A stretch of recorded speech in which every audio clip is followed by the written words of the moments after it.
ബഷീർ, ഇപ്പോൾ നിലമ്പൂരിൽ LDF UDF പോരാട്ടത്തിന്റെ ചിത്രമാണ് തെളിയുന്നത്. അവിടെ രണ്ട് പാർട്ടി ചിഹ്നത്തിൽ മത്സരിക്കുന്ന സാഹചര്യം. രണ്ടുപേരും നാട്ടുകാരാണ് എന്ന പ്രത്യേകതയുമുണ്ട്. അപ്പോൾ പോരാട്ടത്തിന് വീര്യമേറുകയാണ്.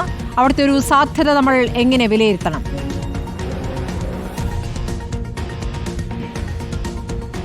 തീർച്ചയായും സ്മൃതി, നിലമ്പൂരിൽ പാർട്ടി ചിഹ്നത്തിൽ CPM ഒരു സ്ഥാനാർത്ഥിയെ നിയോഗിച്ചതുകൂടി തീപ്പാറും പോരാട്ടത്തിന് തന്നെയാണ് നിലമ്പൂർ ഉപതെരഞ്ഞെടുപ്പ് സാക്ഷ്യം വഹിക്കാൻ പോകുന്ന കാര്യത്തിൽ ഒരു തർക്കവുമില്ല. CPMന്റെ സംസ്ഥാന സെക്രട്ടേറിയറ്റ് അംഗം, മലപ്പുറം ജില്ലയിലെ പോത്തുകല്ല് പഞ്ചായത്തിലെ ഭൂദാനം മേഖലയിൽ ജനിച്ചു വളർന്ന CPMന്റെ തീപ്പാറും പോരാളി നേതാവ് കൂടിയായിട്ടുള്ള സ്വരാജ് തന്നെ അങ്ങോട്ടേക്ക് LDF സ്ഥാനാർത്ഥിയായി വരുമ്പോൾ അഭിമാന പോരാട്ടമായി അത് CPMന് മാറുന്നു എന്നുള്ളതാണ് വിശേഷം. ഒരു ഭാഗത്ത് PV അൻവർ പിണറായി വിജയനെതിരെ രൂക്ഷമായ വിമർശനം ഉന്നയിക്കുന്ന പശ്ചാത്തലത്തിൽ അൻവറിനെതിരായിട്ടുള്ള വെല്ലുവിളികൾ ഏത് രീതിയിൽ മറികടക്കുമെന്ന് CPM ആലോചിക്കുന്ന ഒരു വേളയിൽ കൂടിയാണ് ഇപ്പോൾ ഇത്തരമൊരു സ്ഥാനാർത്ഥി പ്രഖ്യാപനത്തിലേക്ക് CPM കടന്നിരിക്കുന്നത്. കിഴക്കൻ ഏറനാട്ടിലെ വിപ്ലവ നക്ഷത്രമെന്ന് അവർ തന്നെ പറയുന്ന കുഞ്ഞാലിയുടെ മണ്ണിൽ ഒരുപക്ഷെ വർഷങ്ങൾക്കു ശേഷമാണ് ഒരു പാർട്ടി ചിഹ്നത്തിലുള്ള ഒരു സ്ഥാനാർത്ഥി നിയമസഭാ തെരഞ്ഞെടുപ്പിൽ മത്സരിക്കാൻ പോകുന്നത്. ഏറ്റവും ഒടുവിൽ ആര്യാടൻ മുഹമ്മദിനെതിരെ കേരള നിയമസഭാ മുൻ സ്പീക്കർ കൂടിയായിരുന്ന P ശ്രീരാമകൃഷ്ണനായിരുന്നു മത്സരിച്ചിരുന്നത്. അദ്ദേഹം ആര്യാടൻ മുഹമ്മദിനോട് പരാജയപ്പെട്ടിരുന്നു.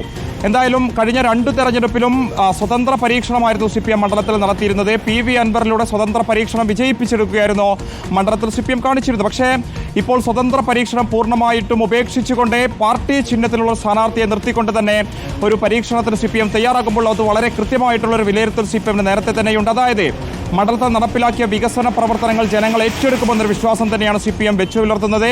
മലയോര ഹൈവേ, അതോടൊപ്പം തന്നെ ഒരു 9 വർഷത്തിനുള്ളിൽ പൂർത്തിയാക്കിയ 9ഓളം പാലങ്ങൾ, വിദ്യാലയങ്ങളുടെ നവീകരണം, ജില്ലാശുപത്രിയിലെ വികസന പ്രവർത്തനങ്ങൾ ഉൾപ്പെടെ ജനങ്ങൾ ഏറ്റെടുക്കുന്നത് വോട്ടായി മാറുമെന്ന് തന്നെയാണ് CPM വിലയിരുത്തുന്നത്. കൂടുതലായിട്ടുള്ള വോട്ട് ചേർക്കൽ നടപടി ഉൾപ്പെടെ അവിടെ വളരെ ദ്രുതഗതിയിൽ പൂർത്തിയാക്കിയിരുന്നു.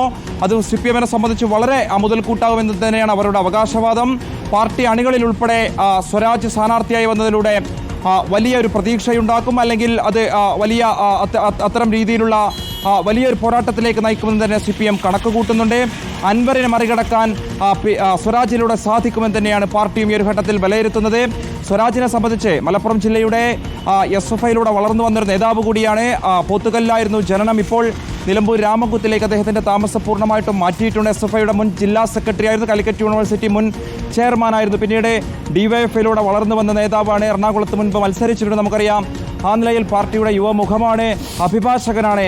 അതുകൊണ്ട് തന്നെ നിലമ്പൂരിൽ സ്ഥാനാർത്ഥിയായി വരുമ്പോൾ അഭിമാന പോരാട്ടത്തിൽ PV അൻവറിനെതിരായിട്ടുള്ള ഒരു മറുപടി സ്വരാജിലൂടെ കൊടുക്കാൻ കഴിയുമെന്ന് തന്നെയാണ് CPM കണക്ക് കൂട്ടുന്നത്.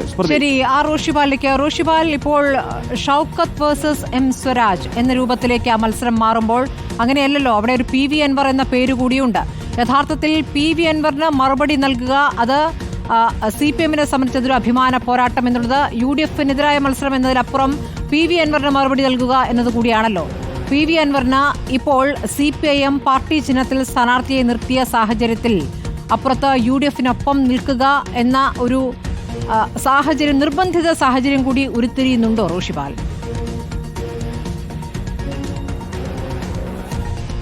സ്മൃതി, അങ്ങനെ തന്നെയാണ്. കാരണം CPM M സ്വരാജ് എന്ന CPMനെ സംബന്ധിച്ചിടത്തോളം ഏറ്റവും മികച്ച സ്ഥാനാർത്ഥി തന്നെയാണ് രംഗത്തിറക്കുന്നത്. അങ്ങനെ നിലമ്പൂരിൽ മത്സരം കൂടുതൽ കടുപ്പിക്കുമ്പോൾ PV അൻവറിനെ സംബന്ധിച്ചിടത്തോളം UDFന് ഒപ്പം നിന്ന് M സ്വരാജിനെ പരാജയപ്പെടുത്തേണ്ട വലിയ ഉത്തരവാദിത്വം കൂടെ വന്നു ചേർന്നിരിക്കുന്നു എന്നതാണ്.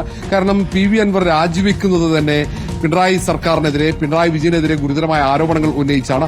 അങ്ങനെ തെരഞ്ഞെടുപ്പിന് കളമൊരുക്കിയ PV അൻവറിന് LDF സ്ഥാനാർത്ഥിക്ക് വിജയപാത ഒരുക്കുക അത് രാഷ്ട്രീയമായി വലിയ തിരിച്ചടിക്ക് തുല്യമായിരിക്കും. അതുകൊണ്ട് PV അൻവർ സ്വാഭാവികമായും UDFന് അനുകൂലമായ നിലപാടെടുക്കുമെന്ന് തന്നെയാണ് കോൺഗ്രസ് നേതൃത്വം കണക്കുകൂട്ടുന്നത്. മാത്രമല്ല, ഇന്ന് രാവിലെ PV അൻവർ നിലപാട് മയപ്പെടുത്തി.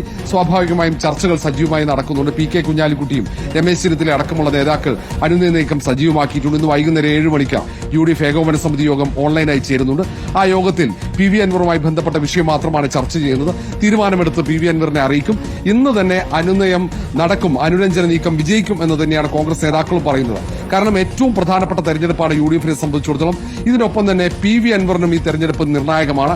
കാരണം LDF സർക്കാരിന് തിരിച്ചടി നൽകാൻ PV അൻവറിന് സാധിച്ചില്ലെങ്കിൽ അത് PV അൻവറിനെ സംബന്ധിച്ചിടത്തോളം വലിയ രാഷ്ട്രീയ തിരിച്ചടിയായി മാറും.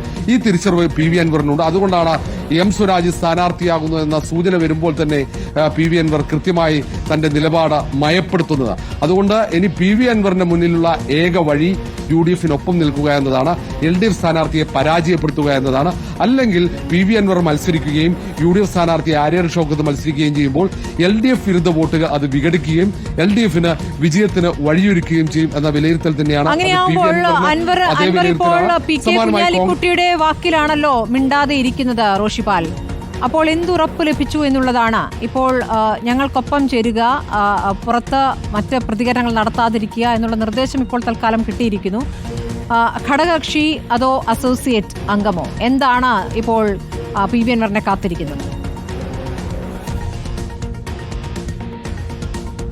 സ്മൃതി, നിലവിൽ PV അൻവറിനെയും PV അൻവറിന്റെ പാർട്ടിയെ തൃണമൂൽ കോൺഗ്രസിനെയും UDF-ൽ അസോസിയേറ്റ് അംഗമാക്കാനുള്ള സാധ്യതയാണ് കൂടുതലും കാണുന്നത്. പിന്നീട് ഒരുപക്ഷെ ഘടകകക്ഷിയാക്കി മാറ്റാനുള്ള സാധ്യത തള്ളിക്കളയാൻ കഴിയില്ല. ഏതായാലും നിലവിലെ സാഹചര്യത്തിൽ എത്രയും പെട്ടെന്ന് UDF-ന്റെ ഒപ്പം ചേർക്കുക എന്നതാണ് UDF-ന് മുന്നിലുള്ള പ്രധാനപ്പെട്ട ഒരു കാര്യം. പക്ഷേ അൻവറിനെ സംബന്ധിച്ചിടത്തോളം സമാനമായ നിലപാടാണ്. ഇനി 19 ദിവസം മാത്രമാണ് നിലമ്പൂർ നിയമസഭാ ഉപതെരഞ്ഞെടുപ്പിന്റെ പരസ്യ പ്രചാരണത്തിനുള്ളത്. ജൂൺ 19 വോട്ടെടുപ്പാണ്. ചുരുങ്ങിയ ദിവസമാണ്. ഈ ചുരുങ്ങിയ ദിവസത്തിൽ പ്രചാരണം പൂർത്തിയാക്കണം. ഭൂമിശാസ്ത്രപരമായി നിലമ്പൂരിൽ ഓടിയെത്തുക തന്നെ വലിയ ബുദ്ധിമുട്ടാണ്. പ്രത്യേകിച്ച് കാലവർഷമാണ്, ശക്തമാണ്. അങ്ങനെയുള്ള സാഹചര്യത്തിൽ ദിവസങ്ങൾ നീട്ടിക്കൊണ്ടുപോകാതെ പ്രശ്നങ്ങൾ പരിഹരിച്ച് ഒരുമിച്ച് തെരഞ്ഞെടുപ്പ് പ്രവർത്തനത്തിലേക്ക് ഇറങ്ങുക എന്ന ലക്ഷ്യത്തോടെ തന്നെയാണ് കോൺഗ്രസ് നേതാക്കളും UDF നേതാക്കളുമൊക്കെ അനുരഞ്ജന നീക്കം സജീവമാക്കുന്നത്.